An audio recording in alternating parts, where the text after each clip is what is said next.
Welcome everyone to 49th episode of A to Z WordPress Customizations Page Builder Guru এর। তো আমরা শেষের দিকে চলে এসেছি এবং এই ভিডিওগুলোতে আমরা দেখছিলাম যে মার্কেটপ্লেস স্ট্র্যাটেজিস নিয়ে আলোচনা করছিলাম আমি। তো মার্কেটপ্লেস স্ট্র্যাটেজির জন্য আমরা কিওয়ার্ড সিলেকশন সেটা আমরা অলরেডি করে ফেলেছিলাম। তো এখন আমি যেটা করব সেটা হচ্ছে যে কিভাবে গিগ ক্রিয়েট করা যায় এই জিনিসটা আমরা একটু দেখব। তো গিগ ক্রিয়েশনের জন্য সবথেকে মেইন কি পয়েন্ট হচ্ছে যে আহ, আমরা ধরে নিলাম যে আমাদের প্রথম সেকশন দেখে আপনারা কিওয়ার্ড সিলেক্ট করে ফেলেছেন যে কোন ক্যাটাগরির গিগ ক্রিয়েট করবেন। আমি সাজেশন করব, যেহেতু আমি আমার ওয়ার্ডপ্রেস কোর্সে মোটামুটি সব দিকটাই শেখানোর চেষ্টা করেছি, তো আপনারা একটা গিগ না, দুই তিনটা ক্যাটাগরির দুই তিনটা গিগ ক্রিয়েট করবেন। এমন না, আমি অনেকে দেখি যে এলিমেন্টর পারে, এলিমেন্টর নিয়ে তিন চারটা গিগ ক্রিয়েট করে। না, দরকার নেই। এলিমেন্টর নিয়ে আপনি একটা গিগ করেন, আপনি ডিভি নিয়ে একটা গিগ করেন, তারপর হচ্ছে আর যে আদার সাব ক্যাটাগরিগুলো আছে যেমন এলএমএস বা হচ্ছে রিয়েল এস্টেট, এগুলো নিয়ে এক একটা গিগ করেন, কোনো সমস্যা নেই। বাট একটা এলিমেন্টার মানে একটা ক্যাটাগরিতেই কেন আপনি তিন চারটা গিগ করবেন? আপনার তো গিগের একটা লিমিটেশনস আছে। তো এই ভিন্ন ভিন্ন সাব ক্যাটাগরি নিয়ে গিগ করলে যেটা হয় যে কোনো একটা র্যাঙ্ক করে যাওয়ার চান্স আছে, আর কোনো একটা র্যাঙ্ক করে গেলে বাকিগুলো আবার মানে একটু ভালো পজিশনে উঠে বা একটা ব্যাপার আছে। তো যাই হোক, আমরা ধরে নিলাম যে আমাদের গিগের কিওয়ার্ড সিলেকশন কমপ্লিট। আমরা গিগের কিওয়ার্ডটা নিব হচ্ছে এলএমএস থেকে। আমরা একটা এলএমএস ওয়েবসাইটের লার্নিং ম্যানেজমেন্ট সিস্টেমের ওয়েবসাইটের গিগ ক্রিয়েট করব। ঠিক আছে, মানে আমি একটা গিগ এটা মানে কমপ্লিট ক্রিয়েট করব না, আমি জাস্ট দেখিয়ে দেবো যে আমরা কী কী ডাটা কালেক্ট করতে পারি বা কীভাবে গিগটা ক্রিয়েট করতে পারি সেটা দেখিয়ে দিব। তো সেজন্য আমরা কি করব, আম, আহ, মানে আমি জাস্ট আইডিয়াগুলো দিব এবং কী কী ডাটা আমাদের কালেক্ট করতে হয়, গিগে কী কী বসাতে হয়, এই জিনিসগুলো আমি আপনাদেরকে একটু দেখিয়ে দিব। তো প্রথমে আমি ধরে নিলাম যে আমার কিওয়ার্ড থেকে মানে আমি কোন ক্যাটাগরির গিগ ক্রিয়েট করব, এটা তো আমার অলরেডি মানে বাছাই করা হয়ে গেছে, সেটা হচ্ছে এলএমএস নিয়ে। তো একটা ডক ফাইল করব, ওপেন করব এবং সে কারণে একটা নাম দিব, গিগ ডেসক্রিপশন, এরকম যে কোনো একটা নাম দিব। ঠিক আছে, এটা নিয়ে সমস্যা নেই। এটা আমরা মাইক্রোসফট ওয়ার্ডে ওপেন করব, কারণ আমরা এখানে কন্টেন্ট নিয়ে এসে কপি করব, পেস্ট করব বা যাই খুশি তাই করব। মনে রাখবেন, গিগ ক্রিয়েটের ক্ষেত্রে আপনার কন্টেন্ট বা ইমেজ এইগুলা হতে হবে ইউনিক।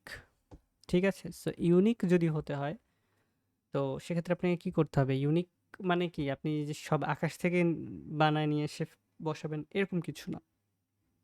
ইউনিক বলতে আপনার কারোর সাথে যেন হুবহু না হয়ে যায়।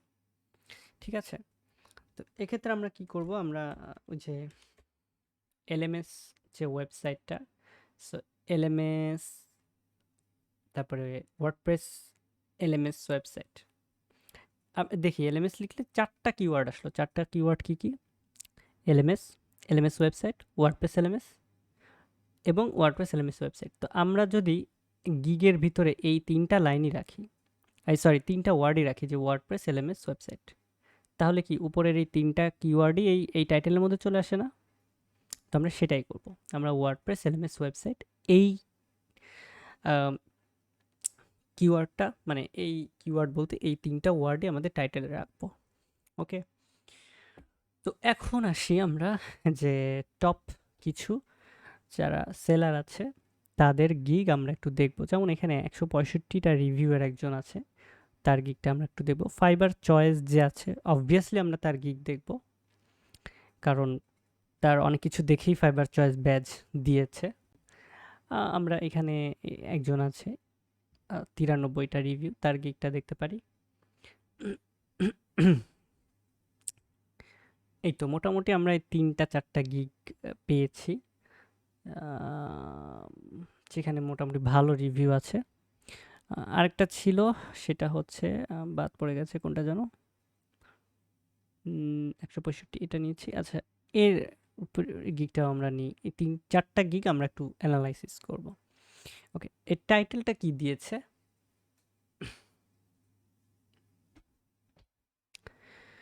টাইটেলটা দিয়েছে হচ্ছে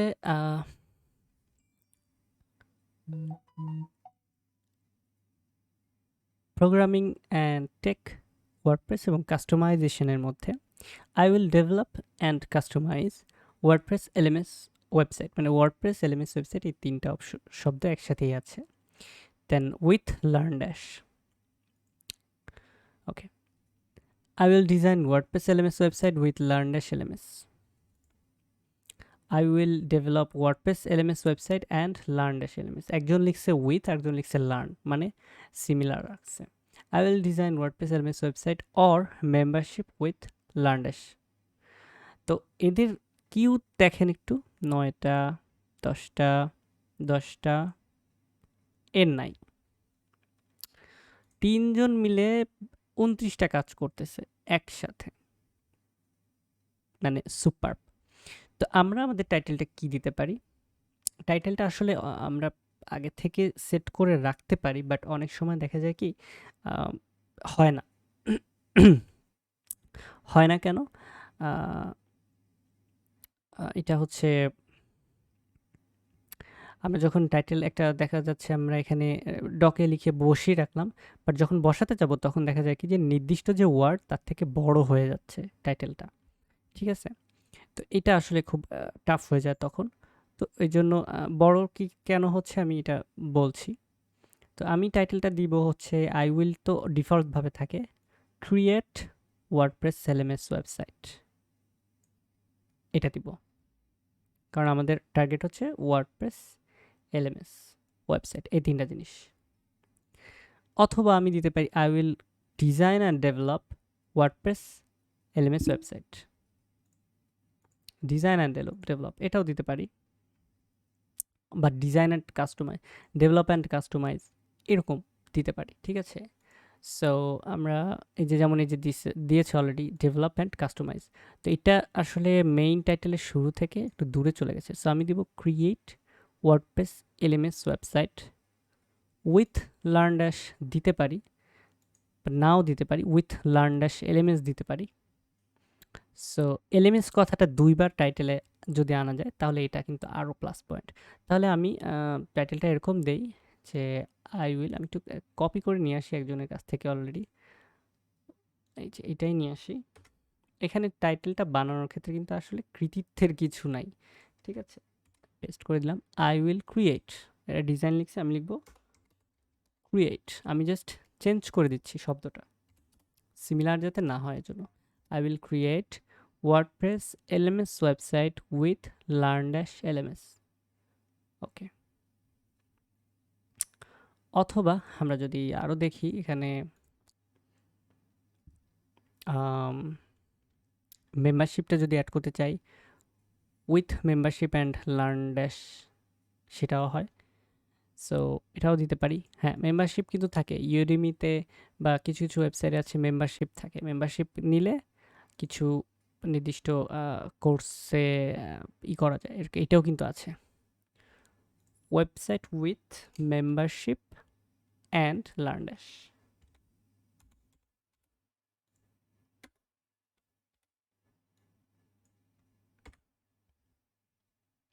ওকে।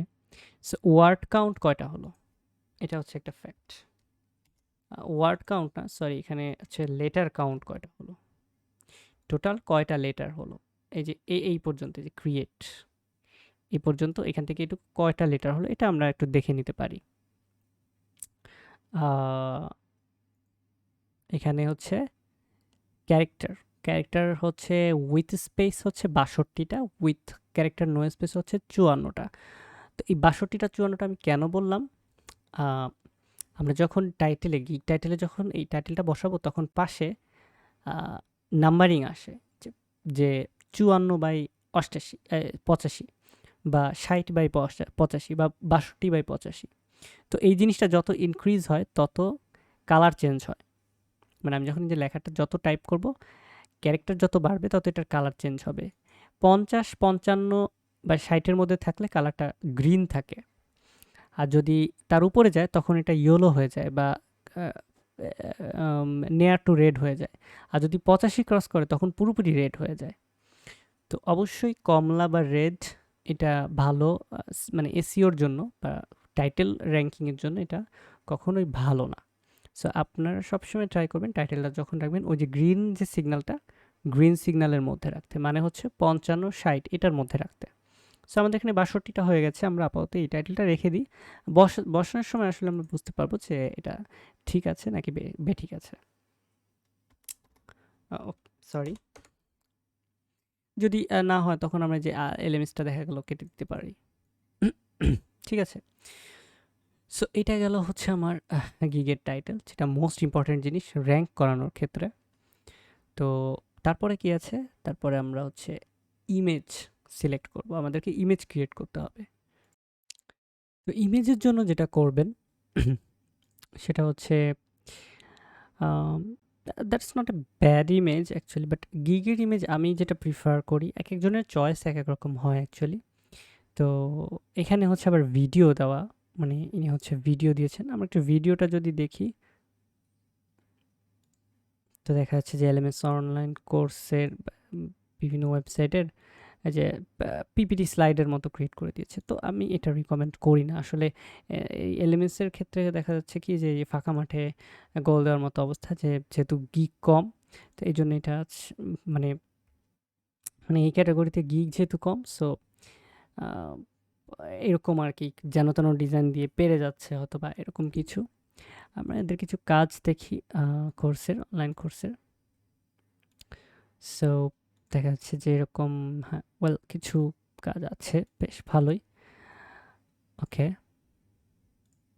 ওকে, সো আমি আসলে গিগের ইমেজগুলো যেটা প্রিফার করি সেটা হচ্ছে যে আপনারা যখন একটা যে কোনো একটা ডেমো ওয়েবসাইট বা আপনারা নিজেরা করে রাখছেন আগে প্র্যাকটিসের সময়, যে সমস্ত ওয়েবসাইট করে রাখছেন প্র্যাকটিসের সময়, অ্যাটলিস্ট ট্রাই করবেন কমপ্লিট হোম পেজ ক্রিয়েট করতে।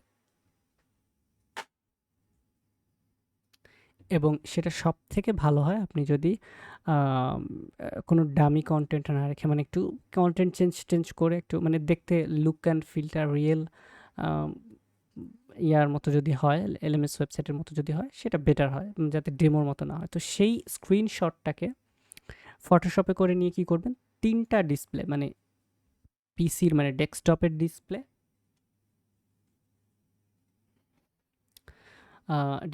ডিসপ্লে, তারপর হচ্ছে ওটাকে কি বলে, আইপ্যাডের ডিসপ্লে, মোবাইলের ডিসপ্লে, 3টা ডিসপ্লেতেই সাজাবেন, মানে ডিসপ্লে ফ্রেম। এটা আপনি গুগল করলেই পাবেন। সো ফটোশপ দিয়ে এডিট করতে হবে, আপনাকে ফটোশপ জানতে হবে এর জন্য অবশ্যই। সো ফটোশপ দিয়ে এডিট করে 3টা ডিসপ্লের, যেমন আমি গুগলে যদি করি যে Mac display PNG, of course PNG হতে হবে। তো ম্যাক ডিসপ্লে পিএনজি দিলে যে ম্যাকের মতো যেরকম ডিসপ্লে আসে কতগুলো, এখান থেকে ট্রান্সপারেন্ট পিএনজি একটা ডিসপ্লে ডাউনলোড করে এই ডিসপ্লের এই যে এরিয়াটুকু, এরিয়ার মধ্যে ওই ওয়েবসাইটের স্ক্রিনশট যতটুকু ধরে ততটুকু দিয়ে দিবেন নিচে। মানে এটা ফটোশপ যারা জানেন তারা পারবেন, আর নাহলে ফটোশপের একটা কোর্স করে নেবেন। এখানে আমার আর কিছু করার নাই, যাই হোক। তো এইরকম ধরেন যে 3টা ডিসপ্লেতে, লাইক মনিটরের একটা, আইপ্যাডের একটা, মোবাইল একটা, 3টা ডিসপ্লেতে ওই ওয়েবসাইটের স্ক্রিনশটটা, 3টা ডিসপ্লেতে ভিউটা তো 3 রকম হয়, একটা রেসপন্সিভ যে ভিউটা, এই 3টা ভিউই ওই ডিসপ্লেতে রেখে দিলেন, পাশে কিছু লিখে দিলেন, লেফটে বা রাইটে কিছু লিখে দিলেন। আমি এটা প্রেফার করি। বা এটা ছাড়াও আপনারা চাইলে যদি অন্য কোনো ফুল স্ক্রিন দিতে পারেন, বা যেটা মানে আপনার লুকটা, মানে গিগের লুকটা যেন সুন্দর হয়, একটা ক্লায়েন্ট এসে যেন বুঝতে পারে যে না, যে এই গিগটা অনেক সুন্দর আছে, তো এ হয়তো ভালো কাজ করবে, ঠিক আছে, বা হচ্ছে এ হয়তো ভালো কাজ করবে, বা হচ্ছে এ হয়তো ডিজাইনটা ভালো, এর কাজটা ভালো। তো এরকম মানে গুড লুকিং অ্যাট্রাক্টিং একটা গিগ ইমেজ ক্রিয়েট করবেন। আমি এখানে তেমন একটা অ্যাট্রাক্টিং, এইটা একটা মোটামুটি হয়, খারাপ না। এইটা একটা ভালো হয় মোটামুটি। তো মানে খুব তেমন একটা আসলে পাচ্ছি না, এর থেকে বেটার একটা গুড লুকিং বা অ্যাট্রাক্টিভ একটা করা পসিবল, ঠিক আছে। তো যেটা ক্লায়েন্টের চোখে পড়বে খুব ভালো, মানে এখানে ধরেন যে 3 4 12টা এরকম ইমেজ থাকার মধ্যেও আপনারটা হুট করে চোখে পড়ে যাবে, এরকম একটা গিগ ইমেজ ক্রিয়েট করতে হবে। তো গিগ ইমেজ গেল, টাইটেল গেল, এবার হচ্ছে ডেসক্রিপশনের পালা। সো ডেসক্রিপশনের জন্য আমরা কি করব, এখানে আমরা যে চারজনের যে ডেসক্রিপশন, এই চারজনের ডিসক্রিপশনটাই কপি পেস্ট করে সংক্ষেপে বলে দিই, এটা ডিসক্রিপশন নিয়ে খুব বেশি একটা বলার কিছু নাই। তো এই চারজনের ডেসক্রিপশনটাই ধরেন যে আমি এই ডকটাতে কপি পেস্ট করলাম, করার পরে কি ফিচার যেগুলো আছে, তো এই কি ফিচারগুলো আমরা একটু পড়ে দেখব চারজনেরটা পড়ে দেখে একটা কনক্লুশনে আসবো যে আসলে আমরা কি করতেছি বা আমি কি দিচ্ছি। সো আমি যেটা দিচ্ছি সেই পয়েন্টগুলো এর মধ্যে আছে কিনা। যদি সবগুলো চারজনেরটা মিলালে দেখা যাবে কি সবগুলো থেকে যাবে, তখন এই 4টা পয়েন্ট থেকে মেইন পয়েন্টগুলো হচ্ছে আমরা আমাদের গিগে দিয়ে দিব। এটা বললাম পয়েন্টের কথা, আমাদের গিগে দিয়ে দিব, বা হচ্ছে কিছু পয়েন্ট যদি সেম হয়ে যায়, দেখা যাচ্ছে একটু অন্যরকম করে লিখে দিয়ে দিলাম, ঠিক আছে, একটু অন্য স্টাইলে লিখে দিলাম এরকম।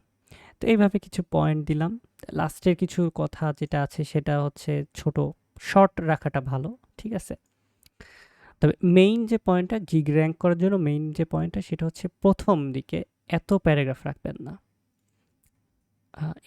এইটা দেখেন যে 3-4 লাইন প্যারাগ্রাফ রাখছে, এটা ঠিক আছে, এটা বেস্ট। এর কাজও যে 10টা আছে, মানে 10টা কাজ আছে বলে কথা না, এই যে এরও দেখেন 3-4টা লাইন, মানে প্রথমে খুব বেশি কথা লেখার দরকার নেই, 3-4টা লাইন লিখবেন, কারণ ক্লায়েন্ট এত কিছু পড়বে না। ক্লায়েন্ট পড়বে সে, মানে আপনি ক্লায়েন্টকে কী অফার করছেন এটা পড়বে। সো এই 3 লাইনে আপনি এখানে মানে এখানে 3 লাইনের জায়গায় আপনার এখানে 14 লাইন লেখার দরকার নাই যে আমি অমুক কোম্পানিতে জব করি, আমার এত বছরের হানতান, আমি এত কিছু পারি, এগুলো দরকার নেই, ক্লায়েন্ট এগুলো পড়বে না, ঠিক আছে।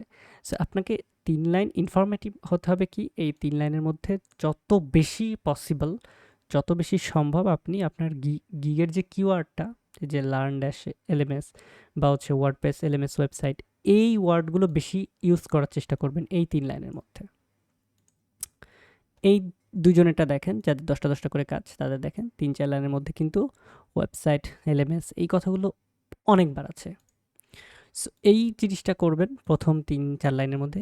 দেখেন যে কতগুলা লাইন লাগাইছে, অর্ডারের অবস্থা দেখেন।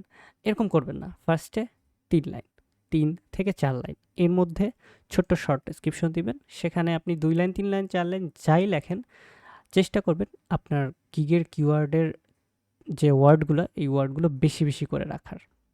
তারপর পয়েন্টের কথা তো বললামই, তারপর লাস্টের দিকে এখানেও 1-2 লাইন জাস্ট বলতে পারেন যে আমার সাথে কন্ট্যাক্ট করো, এই সেই, এতটুকুই।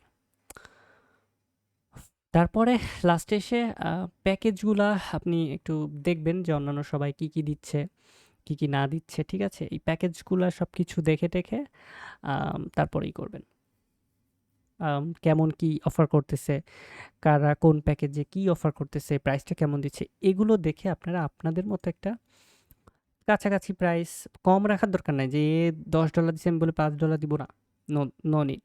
$10 গিগ রাখার দরকার নাই, আপনি প্রয়োজনে এখানে $50 দেন, $50 তাকে এক পেজ, একটা সিঙ্গেল কোর্সের ওয়েবসাইট করে দেন, কোনো প্রবলেম নেই। একটা সিঙ্গেল কোর্সের ওয়েবসাইট $50 করে দেন, বাট একই কোর্সে বাগ ফিক্সিং $10 দরকার নাই, ঠিক আছে। স্ট্যান্ডার্ডে এসে দেখেন যে 7 পেজের 90, আপনি এখানে 8 পেজ দিয়ে 100 করে দেন, সমস্যা নাই, বাট প্রাইসটা রিলেভেন্ট রাখবেন। আমি জাস্ট এক্সাম্পল দিলাম, প্রাইসটা এদের সাথে রিলেভেন্ট রাখবেন, এমন ভাববেন না যে এদের আছে $10, তাহলে আমি একটু কম দিই। হ্যাঁ, একটু কম দিবেন, কিন্তু সেই কমটা যেন রিলেভেন্ট হয়, মানে মানে অযৌক্তিক প্রাইস যেন না হয় যে $5 আমি 2 পেজ বানায় দিব, এরকম যেন না হয়, ঠিক আছে। ক্লায়েন্ট বুঝে যাবে যে $5 কি দুই পেজ বানিয়ে দিবে, বোঝাই যাচ্ছে, দরকার নেই আমার $5 ওয়েস্ট যাবে, ঠিক আছে। এরকম করবেন না, রিলিভেন্ট প্রাইস রাখবেন। তবে হ্যাঁ, যারা লেভেল 2 বা টপ রেটেড বা লেভেল 1, যাদের লেভেল আছে, যাদের বেশি কাজ আছে, তাদের থেকে একটু কম প্রাইস রাখবেন, এটাই। তো এই তো মোটামুটি আমরা গিগের ক্যাটাগরি শিখলাম, গিগ ক্রিয়েশনে কী কী ইনফরমেশন আপনারা ফলো করবেন সেগুলো দিলাম। বাকিটা আপনার নিজের দায়িত্বে গিগ ক্রিয়েট করে নেবেন। সাপোর্টে তো আমি আছি যখন আপনার গিগ ক্রিয়েট করবেন। আমার কাছে প্লিজ আমি একটা রিকোয়েস্ট করব, যারা গিগ ক্রিয়েট করবেন, গিগ ক্রিয়েট করার আগে ডাটাগুলো আমাকে দেখিয়ে নেবেন যে ভাইয়া এই যে এগুলা ম্যানেজ করছি, আমি এগুলা দিয়ে গিগ করলে হবে কিনা, এটা দেখিয়ে নেবেন। যদি আমার পরামর্শ চান। কিন্তু গিগ ক্রিয়েট করে আসার পরে মানে গিগ ক্রিয়েট করার পরে ১ সপ্তাহ ২ সপ্তাহ পরে এসে বলবেন যে ভাই গিগ ক্রিয়েট করছি দেখেন এটা তো র‍্যাংক হয় নাই। এরকম আসবেন না। কারণ আপনারা অনেক ভুল করে গিগটা ক্রিয়েট করে ফেললেন।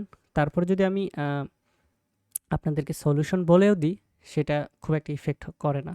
সো বেটার হয় আমার কাছ থেকে যদি সাপোর্ট নিতে হয়, তাহলে গিগ ক্রিয়েশনের আগে আমার কাছে এসে দেখাবেন এবং জিজ্ঞেস করবেন যে ভাইয়া এরকম করছি। এটা গিগটা দেখে দেন ঠিক আছে কিনা। কিন্তু সেটা অবশ্যই গিগটা পাবলিশ করার আগে।